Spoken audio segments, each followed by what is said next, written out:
আল্লাহ পাক দেখতে চান এই দুনিয়াতে আমরা আমলে আহসানকে, সুবহানাল্লাহ। আল্লাহ পাক দেখতে চান না গরু খাওয়া মুসলিমকে। আল্লাহ পাক দেখতে চান না জুমার দিনে কে নামাজ পড়তে আসে। আল্লাহ পাক দেখতে চান না ঈদের দিনে কারা নামাজ পড়তে আসে, রমজান মাস আসলে কারা মুসল্লি হয়। আল্লাহ পাক এটা দেখতে চান না। আল্লাহ পাক কি দেখতে চান? আমলে আহসান। আহসান হতে হলে কি গতানুগতিক মুসলিম হলে চলবে, না শক্ত মুসলিম হতে হবে? কোনটা? মুসলিম এখন বাংলাদেশে মোটামুটি দুই প্রকার। একটা হচ্ছে সুবিধাবাদী মুসলিম, আর একটা হচ্ছে প্রকৃত মুসলিম। সুবিধাবাদী মুসলিম কেমন? নামাজও পড়ব, সুদও খাবো, আমি যাকাতও দিব, এদিকে ঘুষও নিব। ধরেন যে বছর বছর হজ উমরা করলাম, আবার অন্যের সম্পদ আত্মসাৎ করছি, মানুষের উপর জুলুম করছি। মানে যে অংশটুকু পালন করতে আমার কোনো সমস্যা নাই, ওই অংশটুকু আমরা পালন করতে কোনো সমস্যা মনে করি না। আর যে অংশগুলো পালন করলে আমার দুনিয়ার ক্ষতি হয়, দুনিয়ার স্বার্থ ক্ষুণ্ণ হয়, সেগুলো আমরা পালন করতে চাই না। এই ধরনের মুসলিমটাকে কি বলে? সুবিধাবাদী মুসলিম। ইংরেজি একটা সুন্দর শব্দ আছে, শব্দটা হলো Protestant version of Islam. Protestant version of Islam, যে প্রোটেস্ট্যান্ট খ্রিস্টান আছে, প্রোটেস্ট্যান্ট খ্রিস্টান, ওই রকম প্রোটেস্ট্যান্ট মুসলিম মানে সুবিধাবাদী মুসলিম। তো সুবিধাবাদী মুসলিমদের জন্য কি জান্নাত? মুসলিম কাকে বলে? মুসলিমের সবচেয়ে সেরা এক্সাম্পল আল্লাহ পাক কোরআনে যেগুলো দিয়েছেন, তারা হচ্ছেন নবীগণ। তারা কারা? নবীগণ। এবং সর্বশ্রেষ্ঠ নবীকে মুহাম্মদ রাসূলুল্লাহ সাল্লাল্লাহু আলাইহি ওয়াসাল্লাম। সেই সর্বশ্রেষ্ঠ নবী মুহাম্মদ সাল্লাল্লাহু আলাইহি ওয়াসাল্লামকে আল্লাহ পাক একজন নবীর দৃষ্টান্ত দিয়ে মুসলিম হওয়ার কথা বলছেন, আর মুসলিম হওয়ার উৎসাহ দিচ্ছেন। কিভাবে? সেই নবীর নাম হচ্ছে ইব্রাহিম আলাইহিস সালাম। আল্লাহ পাক সূরা বাকারা পড়ে দেখবেন, শুরুর দিকে আছে, প্রথম পারার একদম শেষের দিকে। আল্লাহ পাক বলছেন, বা'দা আউযু বিল্লাহি মিনাশ শাইতানির রাজীম, ইয ক্বালা লাহু রাব্বুহু আসলিম। হে নবী মুহাম্মদ সাল্লাল্লাহু আলাইহি ওয়াসাল্লাম, যখনই আমি আল্লাহ ইব্রাহিমকে বলেছিলাম আত্মসমর্পণ করো, বুঝুন কথাটা, যখনই আমি আল্লাহ ইব্রাহিমকে বলেছিলাম আত্মসমর্পণ করো, ক্বালা, ইব্রাহিম বলেছিল আলাইহিস সালাম, আসলামতু লিরাব্বিল আলামিন, আমি জগৎসমূহের প্রতিপালকের নিকটে কি করলাম? আত্মসমর্পণ করলাম। এটা কেমন ছিল আত্মসমর্পণ? আল্লাহ পাক বলেছেন তোমার স্ত্রী এবং সন্তানকে রেখে আসো। কোথায়? কোথায়? জনমানব শূন্য জায়গায়। তখন কাবাঘর নির্মাণ হয় নাই, সেখানে খাবারও নাই, পানিও নাই। ইব্রাহিম আলাইহিস সালামকে বলেছিলেন যে আল্লাহ আপনার এই আদেশের পিছনে যুক্তি কি, দর্শন কি, বিজ্ঞান কি? বলেন তো দেখি।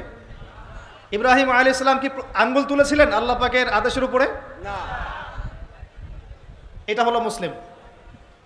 বলেছেন সন্তান বড় হয়েছে, ফালাম্মা বালাগা মাআহু সাইয়া, যখন বাচ্চা দৌড়াদৌড়ি করতে শিখলো, মানে দৌড় দিতে শিখলো বাবার সাথে, তখন তিনি বলছেন, ক্বালা ইয়া বুনাই, হে আমার সন্তান, ইন্নী আরা ফিল মানামি আন্নী আযবাহুক, আমি স্বপ্নে দেখেছি আমি তোমাকে জবাই করছি। ফানজুর মাযা তারা, তোমার কি রায় আমাকে বলো। সন্তান ইসমাঈল বলছেন, ইয়া বাতি, হে আমার বাবা, ইফআল মা তুমার, আপনাকে যে আদেশ করা হয়েছে আপনি তাই করুন। সুবহানাল্লাহ। সাতাজিদুনি ইনশাআল্লাহু মিনাস সাবিরিন, ইনশাআল্লাহ আপনি আমাকে ধৈর্যশীল পাবেন।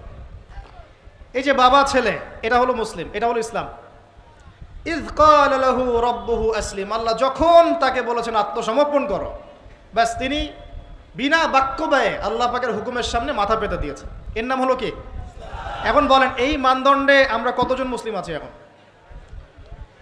নামাজের বৈজ্ঞানিক ব্যাখ্যা খোঁজে মানুষ এখন, রোজার বৈজ্ঞানিক ব্যাখ্যা খোঁজে, যাকাতের অর্থনৈতিক ব্যাখ্যা খুঁজি। ব্যাখ্যা তো আছে, আছে না নাই? এই ব্যাখ্যা আমার না জানলেও চলবে। ব্যাখ্যা আছে, ব্যাখ্যা মিলতে পারে, আবার আমার মানে সংকীর্ণ বুদ্ধিতে নাও আসতে পারে। তো আল্লাহ পাক হুকুম করেছেন, বাস যথেষ্ট আমার জন্যে। আল্লাহ পাক হুকুম করেছেন তাওহীদ শিখতে হবে, শিখব। আল্লাহ হুকুম করেছেন 5 ওয়াক্ত সালাত পড়তে হবে, পড়তে হবে। আল্লাহ পাক হুকুম করেছেন যদি আমাদের নেশাব পরিমাণ সম্পদ হয় যাকাত দিতে হবে, বাস দিতে হবে। আল্লাহ পাক মা বোনদেরকে হুকুম করেছেন বালেগা হয়ে গেলে কি করবে? বালেগা হওয়ার আগেও পর্দা করার সিস্টেম আছে, মানে চর্চা করতে হবে। মা বোনদেরকে পর্দা করতে বলেছেন, বাস পর্দা করতে হবে।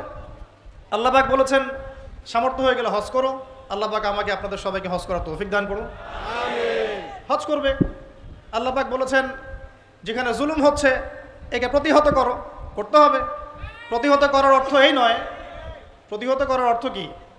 প্রতিহত করার কয়েকটা অর্থ থাকে। সামর্থ্য থাকলে হাত দিয়ে, সামর্থ্য থাকলে কি দিয়ে? আপনার কি সে সামর্থ্য আছে? ব্যাস নাই। ওয়াইল্লাম ইয়াস্তাতি, যদি না পারো ফাবি কি লিসানিহি, ফাবি লিসানিহি, জবান দিয়ে কথা বলেন। আপনার কথা বলার স্বাধীনতা নাই? আছে তো? সত্যি আছে? মাশাআল্লাহ। আচ্ছা, তাহলে জবান দিয়ে বলবেন। তাহলে কি বলবেন? জবান দিয়ে বলবেন, যতদূর পারেন বলবেন। আর ওয়াইল্লাম ইয়াস্তাতি, যদি এটাও করতে না পারো তাহলে ফাবি কলবিহি, অন্তর থেকে ঘৃণা করো। ঘৃণা কি আছে? ওয়াবিযালিকা আদআফু মিনাল ঈমান, এটা হলো ঈমানের সবচেয়ে নিচু অংশ। এরপরে ঈমানের কোনো অংশ নাই। মানে অন্যায়, অবিচার, জুলুম, পাপাচার দেখেও যাদের মনের মধ্যে ঘৃণাও আসছে না, আমরা আর মুমিন নাই। সত্যি কথা এটা, এটাই সত্য কথা। আমরা মানি আর না মানি, আল্লাহ পাকের শাস্তি আসার আগেই তওবা করে ফিরে আসা উচিত। আল্লাহ পাক তৌফিক দান করুন, আমিন। তো ইসলাম বোঝাচ্ছিলাম যে দেখুন, যখন আল্লাহ পাকের যে হুকুম চলে আসবে তার সামনে আত্মসমর্পণ করার নাম কি? ব্যাস, এই হলো ইসলাম। এখন বলেন, সত্যিকার অর্থে আমাদের সমাজে এই সুবিধাবাদী মুসলিমদের সংখ্যা বেশি না প্রকৃত মুসলিমদের সংখ্যা বেশি? আল্লাহ পাক বলেছেন আমাদেরকে প্রকৃত মুসলিম হতে। আল্লাহ পাক দেখতে চান, এই সৃষ্টির উদ্দেশ্য কি? আল্লাহ দেখতে চান সবচেয়ে শ্রেষ্ঠ মুসলিম কারা। সুবহানাল্লাহ, সুবহানাল্লাহ। আল্লাহ পাক আমাদেরকে শ্রেষ্ঠ মুসলিম হওয়ার তৌফিক দান করুন। এখন এই কাজটা তো সহজ না। কাজটা কি সহজ? কাজটা কিন্তু এত সহজ না। তো কাজটাকে সহজ করার জন্য আমরা আল্লাহর তৌফিক কামনা করি। আল্লাহ পাক আমাদের সবাইকে তৌফিক দান করুন। সর্বপ্রথম আল্লাহ পাক আমাদেরকে দান করুন আল্লাহ পাকের রহমত।